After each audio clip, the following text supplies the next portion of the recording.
Action पर पाकिस्तान की गीदड़ भभकी आप सुन सकते हैं। भारत के एक्शन पर पाकिस्तान बौखला गया है और गीदड़ भभकी देते हुए उसने सेना को कार्रवाई की खुली छूट दे दी है।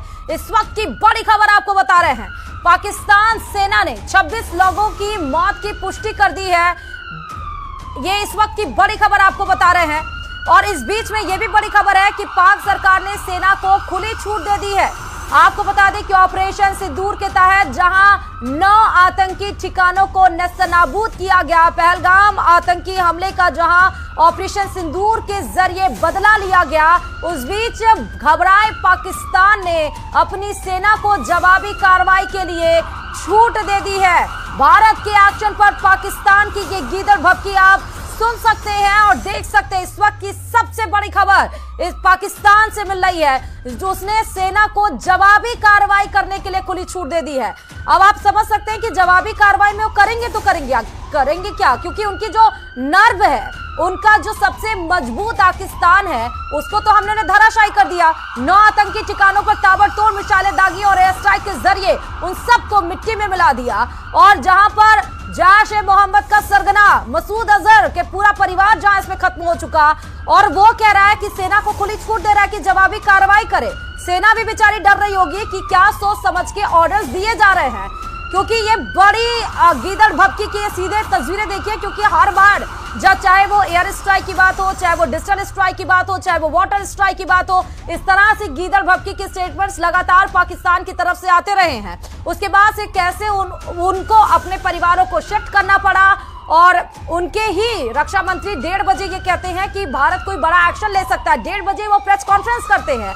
इतना डरा हुआ पाकिस्तान वो अपनी सेना को खुली छूट दे रहा है। तो इस वक्त ये बड़ी खबर आपको फिलहाल बता रहे हैं। दूसरी तरफ ये तस्वीरें बहुत अहम हो जाती हैं, जहां पर आप देखिए कि 9 उन ठिकानों को हमने मिट्टी में मिला दिया जो आतंक को पनाह देते हैं।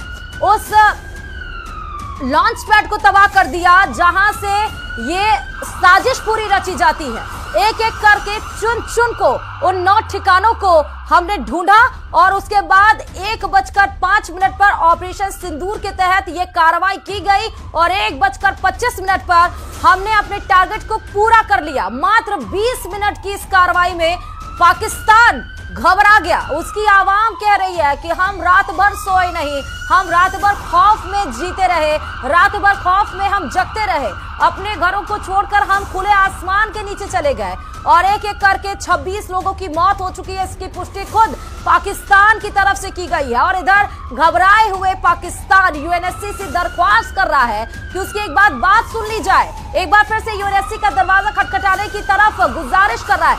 कई सारी तस्वीरें इस समय आपके टीवी स्क्रीन पर 9 तस्वीरें हैं। 15 दिन में जो पहलगाम हमले का बदला लिया गया उसकी 9 तस्वीरें इस समय है। पीओके में एयर स्ट्राइक की तस्वीरें, 9 ठिकानों को किस तरह नेस्तनाबूद किया गया वो तस्वीरें, बहावलपुर में तबाही किस तरह से देखी गई, जो लश्कर-ए-तैयबा का आतंक का गढ़ माना जाता उसको हमने मिटा दिया। मिट्टी में किस तरह से आतंकी मिले, एम्बुलेंस के जरिए किस तरह से पहुंचाया गया, वो केस भी आप देख रहे होंगे जो लाशों से भरी निकल रही है। वो बीच में सबसे बड़ी तस्वीर ऑपरेशन सिंदूर, कहां पर कौन कौन सा टारगेट किया है वो आपको तस्वीरें दिखा रहे हैं। लश्कर का हेडक्वार्टर तबाह हो गया, मदरसा छोड़कर वहां पर लोग किस तरह से रात के ही समय भागते हुए, अफरा तफरी का ये मंजर आपको दिखाई पड़ रहा है। पहलगाम का बदला किस तरह से लिया गया है, उसके बाद जमींदोज हुई उस आतंकी जो संगठन है, जो आतंकी पूरा स्ट्रक्चर है, वो किस तरह से जमींदोज हो गया वो आप तस्वीरों में देख सकते हैं। मुजफ्फराबाद में हमले की ये तस्वीरें आप देख सकते हैं। ये तस्वीरें बहुत कुछ बताती हैं, ये तस्वीरें साफ तौर पर बताती हैं और ये सेना ने पुष्टि भी कर दी कि हमने आपके इकोनॉमिक सेक्टर को नहीं छुआ, हमने आपके सैन्य ठिकानों को नहीं किया, आपकी आवाम निर्दोष लोगों को नहीं मारा। जिस तरह आपने हमारी आवाम, हमारे निर्दोष, हमारे निहत्थे लोगों को पहलगाम में मजहब के नाम पे पूछ कर मारा गया, हमने वो काम नहीं किया है। हमने उसी जगह को टारगेट बनाया जहां पर आतंक का पनाह है, जहां आतंक का गिरोह है, जहां आतंक का जड़ है,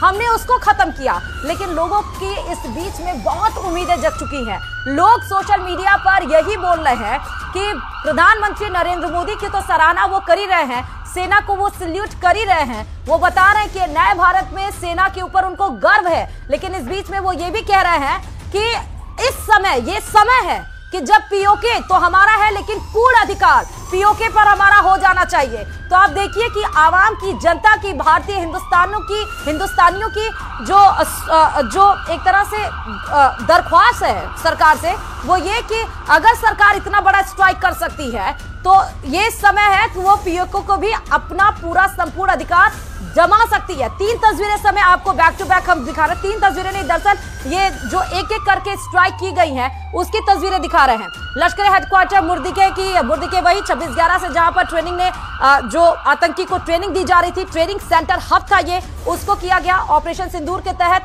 1 2 3 4 5 6 7 8 9 आतंकी संगठनों पे ताबड़तोड़ मिसाइलें दागी गई और मात्र 20 मिनट के अंदर, जब इनकी पूरी आवाम सो रही थी, जब सेना को भनक तक नहीं थी, जब शहबाज शरीफ बेखौफ होकर सो रहे थे, जब असीम मुनीर पता नहीं कहां थे, जब ये नींद से जागे भी नहीं थे, तब तक तो हमने अपना पूरा टारगेट भी पूरा कर लिया। और सबसे बड़ी बात इसकी ये है ऑपरेशन सिंदूर की कि हमने जो टारगेट बनाया, जो स्ट्रैटेजी बनाई, वो सफलतापूर्वक हुई। एक भी निशाना चूका नहीं है। और इस बीच एक बड़ी खबर और आ रही है कि सीमावर्ती राज्यों को सुरक्षा बढ़ाने के कड़े निर्देश गृह मंत्री अमित शाह की तरफ से दिए गए हैं, क्योंकि बॉर्डर राज्यों के सीएम और डीजीपी के साथ गृह मंत्री अमित शाह की नॉर्थ ब्लॉक में बड़ी बैठक की गई और उस बड़ी बैठक में जो सीमावर्ती राज्य हैं उनकी सुरक्षा बढ़ाने के कड़े निर्देश भी दे दिए गए हैं। ऑपरेशन सिंदूर के बाद सीमा पर सुरक्षा और कड़ी होगी, क्योंकि गृह मंत्री अमित शाह ने वीडियो कॉन्फ्रेंसिंग के जरिए, चाहे वो राजस्थान हो, चाहे वो जम्मू कश्मीर हो, चाहे वो पंजाब हो, चाहे वो उत्तर प्रदेश हो, इन सभी राज्यों के सीएम से बात की है। और देखिए बदले की टाइमलाइन की ये सीधे तस्वीरें हम आपको दिखा रहे हैं। अमेरिकी राष्ट्रपति का हमले पे बयान आया है। सबसे पहले हम आपको पाकिस्तान पीओके में आतंकी ठिकानों पर हमला किया गया, भारतीय सेना ने हमले की पुष्टि कर दी। उसके बाद फिर पाक ने एलओसी पर सीज फायर तोड़ा। उसके बाद भी देखिए हिम्मत, देखिए अमेरिकी राष्ट्रपति का हमले पर बयान भी सामने आया। एक एक करके बदले की टाइमलाइन आपको। एनएसए डोवाल की अमेरिकी विदेश मंत्री से बातचीत हुई, उन्होंने कहा हमारे पास प्रूफ है। सियालकोट एयरपोर्ट 48 घंटे के लिए बंद कर दिया गया। एक एक करके क्या क्या हुआ वो आपको सिलसिलेवार तरीके से समय के अनुसार बता रहे हैं। 1:05 पर जब उसके बाद हमला किया गया, फिर 1:50 पर ये, और फिर 3 बजे के आसपास एलओसी पर सीज फायर तोड़ा गया। फिर 3:10 पर अमेरिकी राष्ट्रपति का हमले पर बयान भी आ गया। फिर 3:15 से 20 के बीच में एनएसए डोवाल की अमेरिकी विदेश मंत्री से रूबियो से बातचीत हुई। फिर 3:20 पर सियालकोट एयरपोर्ट 48 घंटे के लिए बंद कर दिया गया। तो एक एक करके रात के 1 बजे से 5 बजे, 1:05 से शुरू हुई ये घटना माफ करिएगा, ये कार्रवाई, ये जो बदला था, उसकी टक टक करके घड़ी की सुइयां आगे बढ़ती गई और एक एक अपडेट्स इसमें आते गए। आप ये सोचिए, जहां पर इजराइल जैसा देश ये कह रहा है कि भारत ने सेल्फ डिफेंस में, आत्म सुरक्षा में ये बड़ी जवाबी कार्रवाई की है, आप ये सोच सकते हैं कि भारत का स्टैंड, भारत की प्राथमिकता पूरे विश्व में कहां पर है। बाकी देश ये कह रहे हैं कि भारत सेल्फ डिफेंस में ये कार्रवाई कर रहा है। और भारत ने जब रूबियो से बात की, विदेश मंत्री से उनके बात की, तो साफ तौर पर एनएसए अजीत डोभाल ने उन्होंने कहा हमारे पास बाकायदा प्रूफ्स है, हमारे पास पहलगाम के